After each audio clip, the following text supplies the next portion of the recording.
नमस्कार प्यारे साथियों, आप सभी का पुनः स्वागत है अपने YouTube चैनल उत्तराखंड टीचिंग परीक्षा की क्लास में। जुड़ जाइए एक सकारात्मक ऊर्जा के साथ।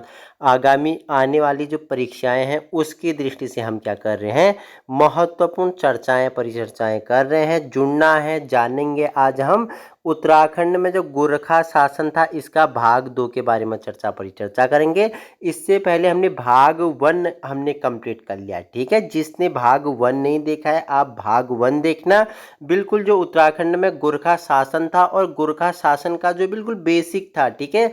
कुमाऊं में आने से पहले जो नेपाल में उनका शासन था, राजा कौन था, उनके बारे में हमने चर्चा परिचर्चा की थी। हमने बताया था कि जो गोरखा थे वो मूल रूप से कहाँ के थे, हमने बताया था कि नेपाल के थे। बहुत ही लड़ाकू थे, अत्याचारी थे, ठीक है। नेपाल में उस समय हमने बताया था आपको कितनी 24 रियासतें थी जिन्हें 24 के नाम से जाना जाता था।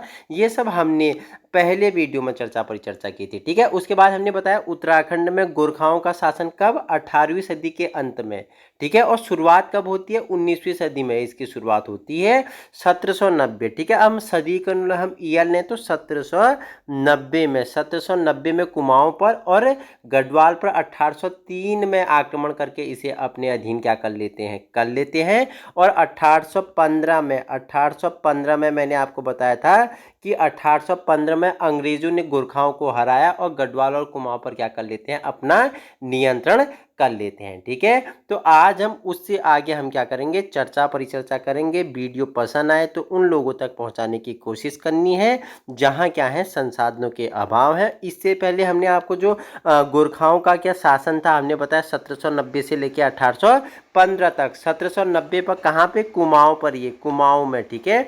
कुमाऊं पर क्या कर लेते हैं, अपना अधिकार कर लेते हैं, ठीक है। और 1803 में कहाँ करते हैं, गढ़वाल पर आक्रमण करते हैं।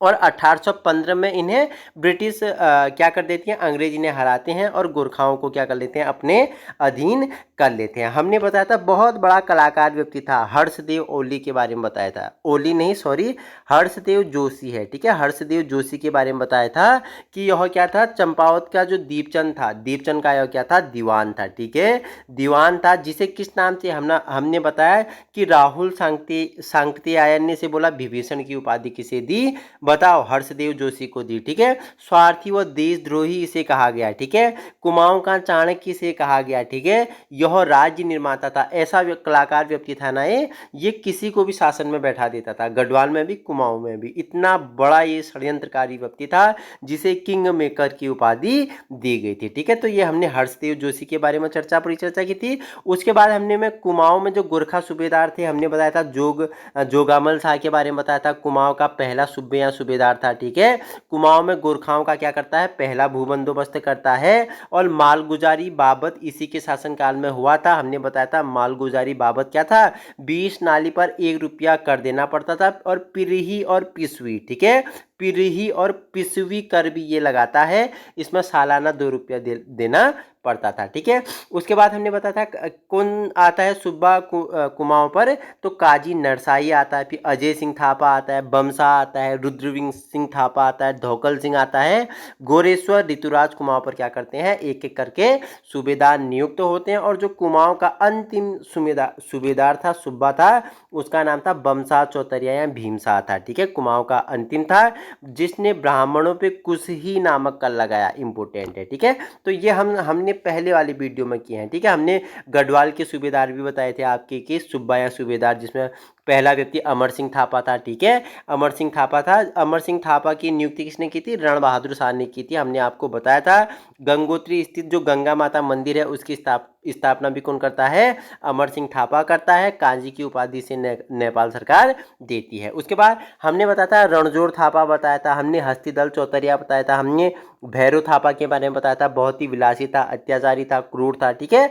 उसके बाद हमने कांजी बहादुर शाह के बारे में बताया था जिसने उर्वरता के आधार पर भूमि को निर्धारित किया था और भूमि को 5 भागों में बांटा था, अब्बल, दम, सोम, चाहर और सुकबासी। तो ये सब हमने इससे पहले वाली वीडियो में किए थे, ठीक है। जो गोरखाओं का इतिहास भाग 1 था उसमें हमने किया था, उसमें गोरखाओं की जो कर प्रणाली थी, थी, जो उनकी जो टैक्स वाली जो टैक्स सिस्टम था उसके बारे में हमने टीका भेद कर, शून्य भागुन कर, पुगड़ी कर, तान कर, मरु कर, बहता कर, मौ कर, अधनी दप्ती कर, मांगा कर, मिझारी कर, रहता कर, दोनिया कर, कुशी कर, घी कर, तिमारी कर, शायर कर, इन सभी के बारे में परिचर्चा की थी। तो ये हमने क्या किया, आज पहला जो इससे पहले हमने गढ़वाल और कुमाऊं पर जो क्या अपना गोरखा शासन करती है उसका हमने पहला भाग किया था। आज हम इसमें भाग 2 करेंगे। ठीक है साथियों, इसमें हम भाग 2 करेंगे। तो सर जुड़ना है आपको।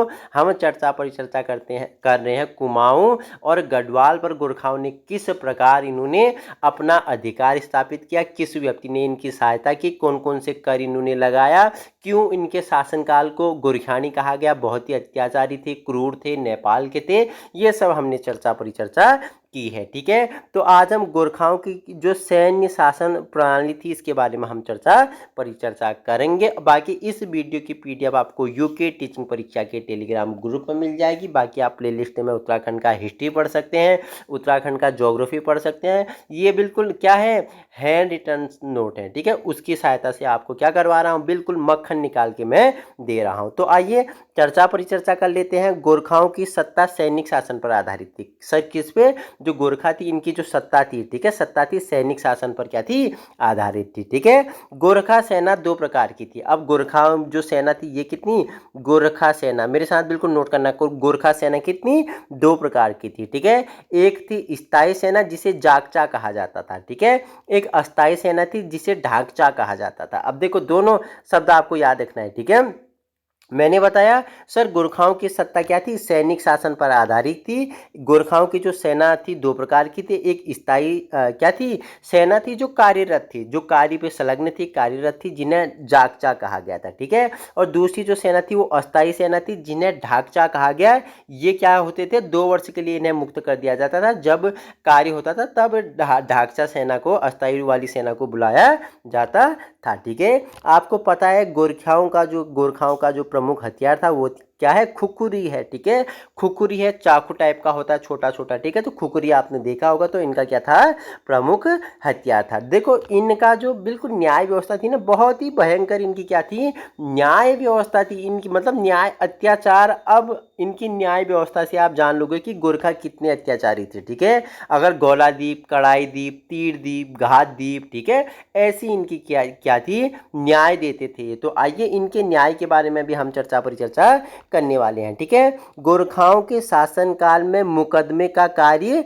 जज विचारी करता था। ठीक है, जब गोरखाओं में शासनकाल में अगर किसी ने क्या कर लिया, कोई दंड, किसी ने क्या कर लिया, कोई अपराध कर लिया, तो उसका मुकदमा कौन करता था, जज या विचारी करता था।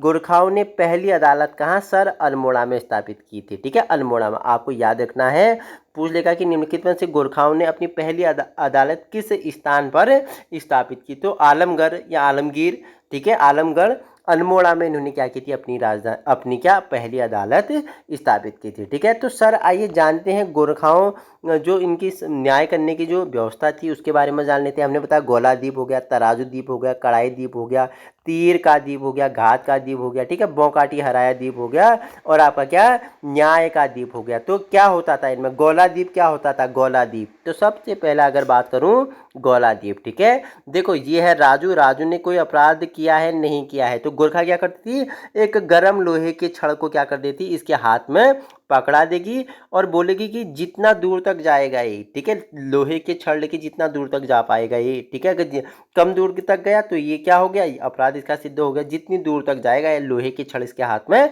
थमा दिया जाता था। ठीक है, तराजू द्वीप क्या होता था, शाम के समय होता था। ठीक है, आज क्या राजू का वजन क्या कर लेंगे, ये वो राजू का वजन नाप लेंगे। ठीक है, राजू कोई नहीं, हमारा कल्पना का एक छात्र है राजू।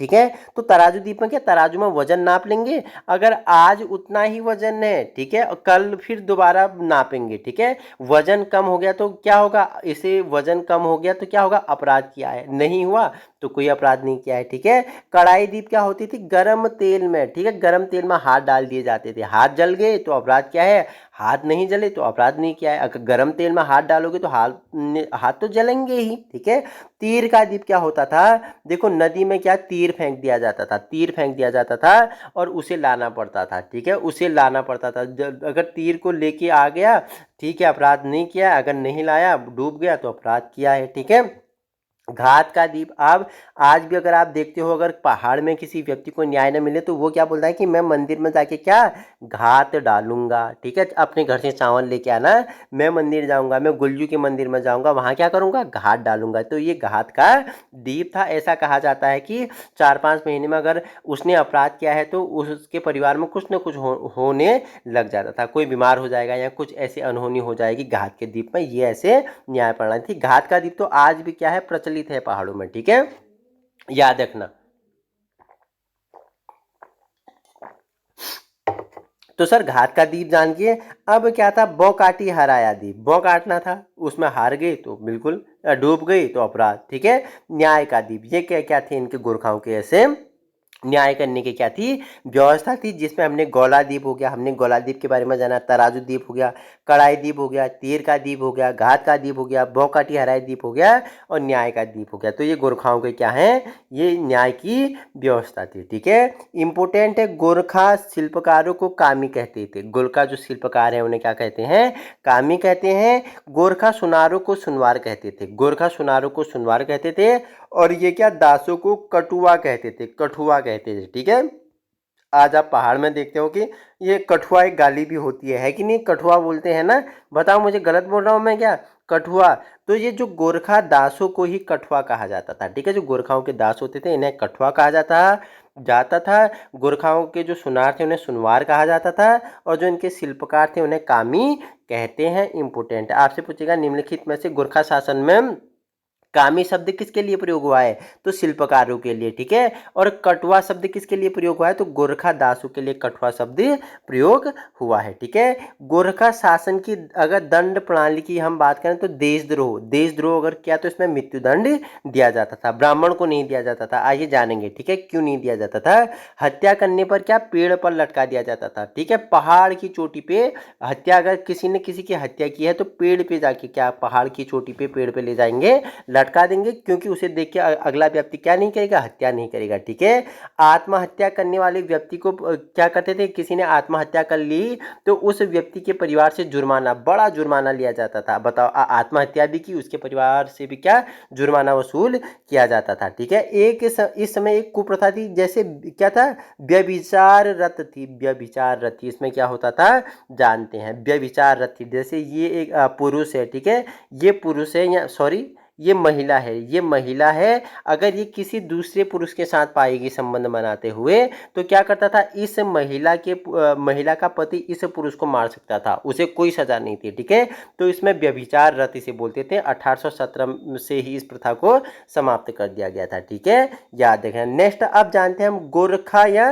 ब्रिटिश गोरखा संघर्ष के बारे में, ब्रिटिश और गोरखा संघर्ष के बारे में परिचर्चा कर लेते हैं। तो आइए, 1784 में सर्वप्रथम गोरखाओं ने अंग्रेज सीमा में घुसपैठ की और नवंबर 1814 ईस्वी को तत्कालीन गवर्नर जनरल मायरो ने गोरखाओं के विरुद्ध युद्ध की घोषणा कर ली थी। ठीक है सर, हमने क्या बताया, सबसे पहले 1784 में क्या, गोरखाओं ने अंग्रेज सीमा में घुसपैठ की और नवंबर 1814 में तत्कालीन गवर्नर कौन थे, अंग्रेजों के जो गवर्नर जनरल थे मायरो थे, उन्होंने गोरखाओं के विरुद्ध युद्ध की घोषणा कर दी। ठीक है, नेक्स्ट क्या हुआ, कंपनी सरकार सैनिकों को 4 टुकड़ियों में बांटा गया था। जो कंपनी सरकार की जो सैनिक थी उनके टुकड़ियों को 4 भागों में बांटा गया था। पहला भाग मेजर जनरल माल्य के नेतृत्व में था, जो काठमांडू का में थी। ठीक है, दूसरा मेजर जनरल JS बुट थे, गोरखपुर। ठीक है, तीसरे जनरल जेलेस्पी थे, देहरादून का कमांड संभाल। ठीक है, और चौथे आपके क्या थे, ऑटर लोनी थे, ये क्या, गोरखा राज्य के पश्चिमी भाग में इन्होंने नेतृत्व किया था। ठीक है, इसके बाद क्या हो जाती है सर, एक प्रमुख घटना होती है, नाला पानी का युद्ध होता है। क्या सर, नाला पानी का युद्ध होता है। आइए जानते हैं क्या होता है इसमें। देखो, नाला पानी युद्ध दून घाटी में ब्रिटिश सेना और गोरखा सेना के मध्य लड़ा गया। ठीक है, ब्रिटिश सेना कौन थे, मेजर जेलेस्की थे, इसमें मारे जाते हैं। और ब्रिटिश के कौन थे, तो बताओ ब्रिटिश में कौन थे, ब्रिटिश का बताना मुझे, बलभद्र थापा थे। ठीक है, बलभद्र थापा और मेजर जेलेस्की के मध्य होता है आपका नाला पानी का युद्ध होता है, जिसमें जेलेस्की मारे जाते हैं और बाद में बलभद्र भी मारा जाता है। ठीक है, 31 अक्टूबर 1814 को मेजर जेलेस्पी क्या हो जाते हैं, मर जाते हैं, मारे जाते हैं। ब्रिटिश सेना के ने किले के पानी को क्या कर दिया, इसकी सप्लाई को रोक दी थी। ठीक है, ब्रिटिश जब मेजर जेलेस्पी क्या हो जाते हैं, ये मारे जाते हैं, तो ब्रिटिश सेना क्या करती है, किले से पानी की सप्लाई को रोक देती है। अंग्रेजों ने नालापानी क्षेत्र में बाएं और 2 स्मारक स्थापित किए हैं। जो पहला स्मारक है इसमें जनरल जेलेस्पी प्लस उनके जो मृत सैनिक थे उनके लिए उनकी स्मृति में बनाया गया पहला स्मारक, और जो दूसरा स्मारक है ये बलभद्र थापा प्लस उनके जो गोरखा सैनिक थे उनकी स्मृति में बनाया गया है। ठीक है सर, आइए अब चर्चा पर चर्चा कर लेते हैं ब्रिटिशों का कुमाऊं पर अधिकार। ठीक है, तो 14 दिसंबर 1814 को अंग्रेजों ने गोरखाओं को भगाने के लिए स्थानीय लोगों की मदद ली थी। ठीक है, तो हमने बताया था कि कब गोरखाओं ने कुमाऊं पर अधिकार किया। ठीक है, 1790 में। कब किया था, 1790 में। 1803 में गढ़वाल में करते हैं। ठीक है, गढ़वाल के खुड़बुड़ा के मैदान में कौन से राजा मारे जाते हैं, बताना मुझे, मैंने इससे पहले बताया था। ठीक है, गोरखाओं से युद्ध करते समय कौन सा राजा मारे जाते हैं, बताना मुझे। ठीक है, तो 14 दिसंबर 1814 को अंग्रेजों ने गोरखाओं को भगाने के लिए स्थानीय लोगों की मदद ली। अंग्रेजों ने हर्षदेव जोशी को कुमाऊं का क्या, अल्वारविक, ठीक है, अल्वारविक भी कहा है। ठीक है, हर्षदेव ओली के बारे में, ओली नहीं सॉरी जोशी, पता नहीं क्यों ओली मेरे मुंह से बार बार आ रहा है। तो हर्षदेव जोशी बहुत बड़ा ये क्या कुमाऊं का चाणक्य हो गया। ठीक है, संघर्षी और देशद्रोही हो गया। ठीक है, विभीषण की उपाधि भी लेता है। ठीक है, और अंग्रेजों ने इसे क्या बोला, इस कलाकार व्यक्ति को क्या बोला, कुमाऊं का क्या है, अल्वारविक इसे कहा गया है। ठीक है, 23 अप्रैल 1815 ईस्वी में क्या, गणनाथ डांडा का युद्ध भी होता है, और 27 अप्रैल 1815 को कुमाऊं का शासक बमशाह ने आत्मसमर्पण कर लिया था। जब आत्मसमर्पण करता है इसके बाद आंग्ल गोरखा संधि होती है। जानेंगे संगोली की संधि भी, आज हम क्या संगोली की संधि के बारे में भी चर्चा परिचर्चा कर लेंगे। ठीक है, बस आपको जुड़ना है, सपना आप लोगों का साकार हम करेंगे, बस आपको मेहनत और संघर्ष और लगन के साथ हमारे साथ जुड़ना है। वीडियो पसंद आया तो अधिक से अधिक अपने उन साथियों तक पहुंचाने की कोशिश करें जो उत्तराखंड में एक सरकारी पद की नियुक्ति चाहती हैं, जो चाहते हैं कि क्या हमें उत्तराखंड में एक पोस्ट अपने नाम करना है, तो आज ही जुड़ना है। ठीक है, 27 अप्रैल 1815 ईस्वी को गार्डनर व बमशाह चौतरिया के बीच आंग्ल गोरखा संधि हुई। ठीक है, कब हुई बताना, बमशाह चौतरिया और गार्डनर के मध्य कब, 27 अप्रैल 1815 के 15 में इनके मध्य क्या होती है, गोरखा संधि होती है। और 15 अगस्त 1815, ठीक है, 15 अगस्त 1815 ईस्वी को अमर सिंह थापा ने संधि पर हस्ताक्षर कर दिए थे। ठीक है, संधि होती है 27 अप्रैल 1815 को, और जो अमर सिंह थापा होता है वो संधि पर हस्ताक्षर कब करता है, 15 अगस्त 1815 को करता है। ठीक है, 2 दिसंबर 1815 को नेपाल राजगुरु गजराज मिश्र व कर्नल पेरिस के मध्य क्या होती है, एक संधि उनके मध्य भी हुई थी। ठीक है, उसके बाद क्या होता है, गोरखा इस संधि का क्या करते हैं, पालन नहीं करते हैं। 28 फरवरी 1816 को क्या करते हैं, फिर अंग्रेज और गोरखा आमने सामने हो जाते हैं। गोरखाओं को इसमें हार का सामना करना पड़ता है। फिर एक बहुत बड़ी संधि होती है जो बहुत बार परीक्षाओं में पूछा है, जिसे संगोली की संधि कहते हैं। ठीक है, 4 मार्च 1816 को नेपाल सरकार ने संगोली की संधि की पुष्टि की है। तो जानेंगे आइए संगोली की संधि क्या है।